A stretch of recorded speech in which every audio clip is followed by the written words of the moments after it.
ትልቁ የውሽሚቷ ቻናል እንግዲህ 100,000 ኬክ ገና በመግባቱ ሊዘጋ ነው። የሚያዘጋ ደግሞ ስራዋ፣ አንደበቷ፣ ንግግሯ፣ ለሰው የሌላት ክብር ለሩትዬ ነው ነካ የለውም በረካ የሚባል አባባል ልምላለሽ አንቺ ማለት ነው። ሩትዬ ባትነኪ ኖሮ ማለት ነው 100,000 አይደለም 200,000 ትገቢ ነበር በጥሩ ነገር ብትመጪ ኖሮ ማለት ነው። ይሄኛውም ደግሞ ማለት ነው የዛሬ 4 ዓመት የዛሬ 3 ዓመት 200,000 ኬክ ይገባል ብዬ ተስፋ አደርጋለሁ።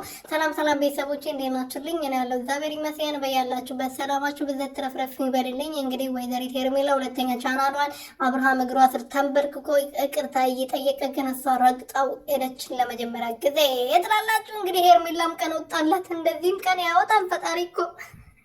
ለዚህ ክብር በቃቸው። አብርሃም እግሯ ስር ለመደፋት በቃ አልያችሁ አይደለ? አያችሁ፣ አንዳንዴ እኮ ጥሩ ነው ፈጣሪ ቀን አለው አይደለ ብንልም ፈጣሪ ለዚህ ቀን የለውም እንጂ ማለት ነው።